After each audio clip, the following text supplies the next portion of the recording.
All right. So this is another tag video. I turned my hat around so you'd have something different to look at. I'm sensitive to your needs like that. This is the This or That book tag. I was tagged by Laura at L'Oreal Wing, and so I'm going to do it. But the tag originated with Aura's book box, and Aura's really cool, and you should follow both of them, and they're down in the down bar. But it's 14 questions, and they're this or that questions, which is kind of hard for me because I'm really more of a gray thinker, um, rather than being concrete or black or white kind of thinking. So I don't know. The first question is audiobook or book in hand. Now I listen to audiobooks and I think they're very helpful because when I'm reading in the car, if before audiobooks, when I was reading in the car, I had a tendency to hit children and elderly people in crosswalks. So it's helping me. It's helping me avoid jail time. I like, it depends on the audiobook though, because I'll shut those down so quick if the narrator gets on my nerves.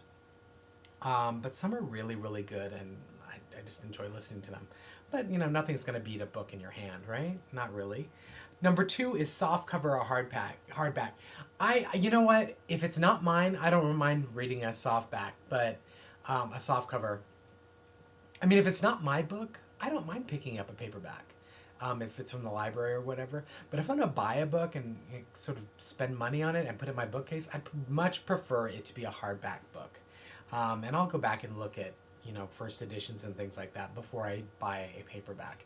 Unless it's something that I really want, or if it's just too good of a deal, then I'll buy that. 3, fiction or nonfiction. Definitely fiction. Nonfiction puts me to sleep like crazy. It just reminds me of, like schoolwork. And I hate for reading to be anything but entertainment. Number 4, fantasy or real life issues. I like a mingling of the two. Oddly enough, I like real life issues to blend into the fantasy. I think that's why I like urban fantasy so much. But more than that, I like sort of introspective protagonists that deal with their own issues in fantasy settings. Gray. It's gray. Number 5, Harry Potter or Twilight. That's tough because the snarky comedy writer part of me says Twilight because it's just so much more to make fun of. Harry Potter though is much more just something that I like embrace. I love Harry Potter, so I'm gonna go with Harry Potter on that one. Number 6 is Kindle, iPad, or other. I'm a Nook guy, and I think if you're looking at buying a e-reader, I would avoid tablets that have other functions on them because the likelihood of a distraction is, the internet itself. Can you imagine if your book, the book on, that you're reading had a Twitter feed at the bottom of it? How likely would you be to get into that book? You'd be looking down at the Twitter feed all the time. No. That's why I like my Nook. I like it to be very basic. I really want to move down to one of the smaller Nooks, the almost square shaped gray ones. That would be awesome for me. Number 7, borrow or buy. I do both, of course, gray. 8, bookstore or online. Also, I do both. I find that you can get a lot better bargains online, but with the closings of borders, I'm not sure. I'm not sure whether that's much better. By the way, we are in those, as an alert, we've hit the 50% plus mark. The lowest discount at Borders right now is 50%. It's 50 to 70% off, which means that by Monday they'll be doing the extra 15, so it'll be 65 to 85% off starting Monday. Next Thursday it'll jump to 60 to 80%. I think we're in our final week, so it's probably no more than 3 weeks from closing, so you guys need to keep that in mind. 9, standalones or series. Standalones, definitely. I don't mind reading the first book in a series, but I have a hard time committing to anything beyond that. And standalones are just, I think, more interesting. And despite the fact that I've written trilogies and things like that, and Velveteen is meant to be a trilogy, it may not end up being that. It may be a standalone. I don't know how it's going to work out with publishing the way it is today.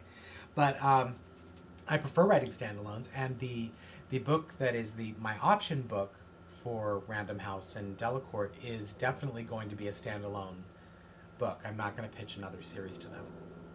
So, and I think my goal, what I would really like to do is a series, not even a series, but a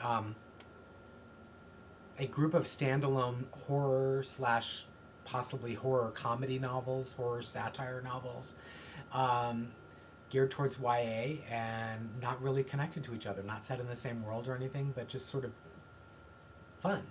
Fun, scary, creepy, topical, whatever, gray, all in gray, buttery covers. Number 10 is long read or short and sweet. I like it short and sweet. I like it to be pretty quick.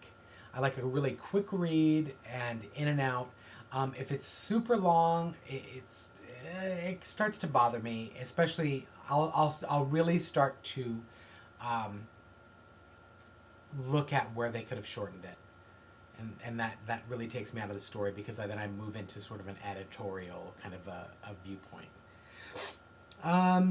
Number 11, starry-eyed romance or lots of action. I prefer lots of action. I really do. But if the romance is quick and as integral to the story and it's in with the action and it doesn't stop. You know what? The romance cannot be automatic for me. People don't fall in love strictly because they have an attraction, and if it's based on lust, it doesn't usually stand the test of time. And I think that a lot of the romances that I've seen are really more of are lust based, and and I'm at that age. I'm 43 years old. I'm seeing a lot of marriages fall apart around me from people that I knew when I was growing up, and it's because their relationships aren't built on a friendship. That's the kind of thing, I think that it's more important to show people pairing up as friends than it is to look at attraction-based relationships. It's kind of what I'm interested in right now anyway. Okay, so the next question is number 12, curled up in a Snuggie or bathed in the sun. The Snuggie just sounds hot either way. I don't mind reading outdoors, but it's going to be in the shade. I don't like being hot. I don't. Blankets and those Snuggies, have you felt those Snuggies? They feel like they're made out of fiberglass. I can't stand that. Ugh. Number 13, hot chocolate or latte. It's got to be coffee-based. Maybe it's a mocha. That's in between. That's gray, right? Number 14, and this is the last one, read the review or decide for yourself. I mean, I do both, of course. All of my answers are straight down the middle. I do both. I do read reviews of some things. I read more reviews of things that I don't think I'm going to read than books that I'm pretty sure I'm going to read. And I always decide for myself anyway because I feel like, and I've said this before, it's like the reader and the book, it's an independent relationship that doesn't have anything to do with other people. That's why, some people love certain books, some people hate certain books. Whatever. It's what we bring to it as much as what the writer has put into it. And that is it. That's it. So I tag whoever wants to be tagged. And I am going to get that spray paint graphic that I tagged them. But whatever. That's it. My second tag video of the day. And that's all.